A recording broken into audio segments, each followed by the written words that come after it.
As most Charlton fans will be aware, redevelopment of the Valley took an important step forward recently with the signing of contracts to erect a 6,000-seater stand on the site of the disused East Terrace. The project will cost £2 million, 1.4 million of which will come from the Football Trust. It is hoped that the shortfall can be made up from the sale of 5- and 10-year season tickets.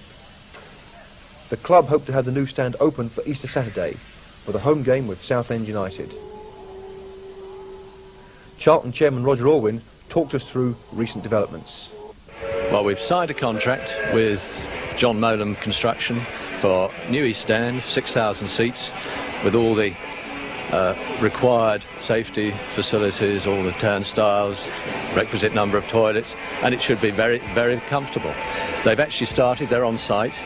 You won't see an awful lot at the moment, there are a few holes, but it'll be about a month, I would think, before we actually see real construction.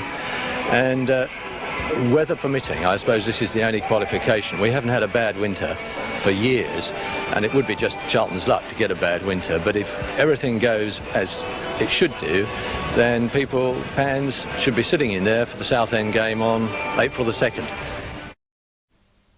Home of the First Division leaders, Charlton Athletic. In about an hour from now, we're expecting a full house for the visit of promotion rivals Derby County. But you know, these days, Charlton's ambitions, both on and off the pitch, go a bit further than that. It's nearly a year since Charlton came marching home. After their 7-year exile at Palace and West Ham, the Valley is taking shape and looking more and more like a football ground again. Work on the new East Terrace is underway. It's costing £1.2 million, and the goal is to have it open in time for the Easter Saturday game with Southend. It'll almost double the ground's capacity to 15,000. The contrast with the wasted years in the 80s couldn't be more vivid.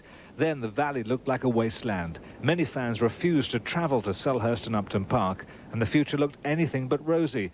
But now it's all changed. The team on the pitch are doing their job as well, already top of the First Division. Victory over big spending Derby tonight, and that could lift them 7 points clear of their rivals. Well, with me now is Steve Gritt, the co-manager of Charlton, of course. Everything here seems to be geared towards getting back to the top flight. Hopefully, yes. It's going very well for us on the pitch. You know, at the moment we're 4 points clear at the top, something obviously we want to keep going after tonight's game.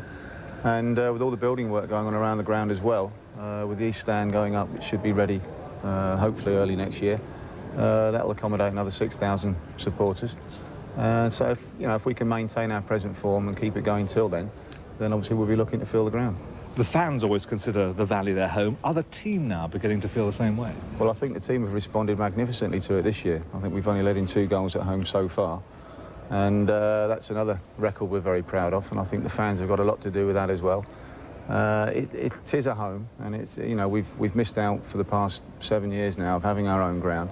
I think the biggest difference this year was actually starting here as well. Stay with us for a moment, because we'll be coming back to you in a moment, but if Charlton do slip up tonight, then Crystal Palace could gain some ground at the top of the First Division. Strength to strength? Doing very well, despite the fact that they haven't scored many goals last month. They are still 3rd in the Premier League, and I'm sure that's what George is looking at the moment. And with the players they've got, they're bound to turn it round. Very quickly, you've got European competition next week. Yes, we have. Not quite on the same scale as George, but we've got our second game in the Anglo-Italian tournament next week at Ancona. That's another nice trip for the lads, and another game to look forward to. Indeed. We wish you well for that, and of course, every success for tonight as well. Thanks for joining us, Steve. Well, the West Brom game was one of many recently that have seen fans locked out due to a full house. Fortunately, matters will soon improve as construction work on the new East Stand is bang on schedule, despite the appalling weather conditions throughout December and early January.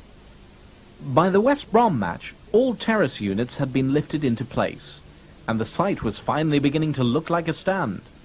The next stage of proceedings will be to construct an entrance for the disabled enclosure and to start work on the roof, which will probably be well underway by the time you view this program. With everything very much on course for the grand opening on April the 2nd, we'll have more East Stand updates in future programs. With the official opening of the new 6,000-seater East Stand.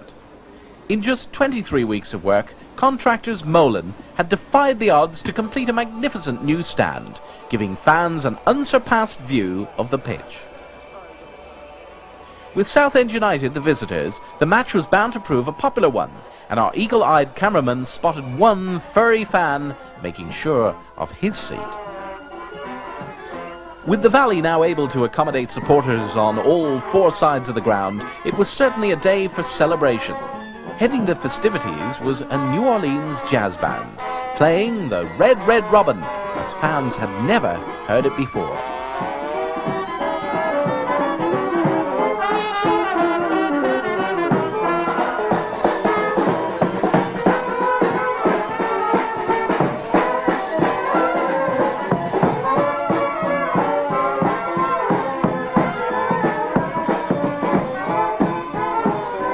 Also along for the game was roly-poly popster Alison Moyet, taking a break from promoting her album Essex to watch the Essex team in action. Our reporter John Fuller asked Charlton chairman Roger Alwyn what the new stand meant for the Addicts. Roger, we spoke just after the beginning of last season. I said that the start of that was another jigsaw, another piece going in the jigsaw. Look at it today, it's a lovely sight. Brilliant sight, yes. I think for many people it's something that they probably thought would never happen, but it's happened, and just for once we've actually done it on time too. The surprise, as you just said, with all the crowd is the beauty of it and the speed. I mean, you said it would be up for this day, and we're there. Yes, it's been a very difficult winter. They put the first piles in October, and they've done a brilliant job. I'm not sure what else we can say, but I mean, thank you to Mowlem, thank you to the supporters particularly for all the money buying the shares, which has helped us build it. The honour of opening the new stand fell to Charlton fan Alan Kavanagh, whose name had been picked out from the thousands who had entered the club's draw.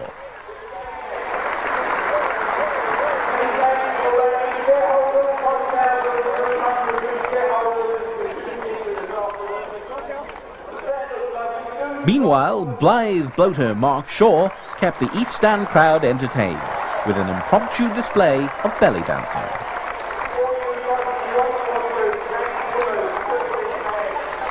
Finally, it was time for the game itself, and Charlton fans were hoping that the carnival atmosphere would coax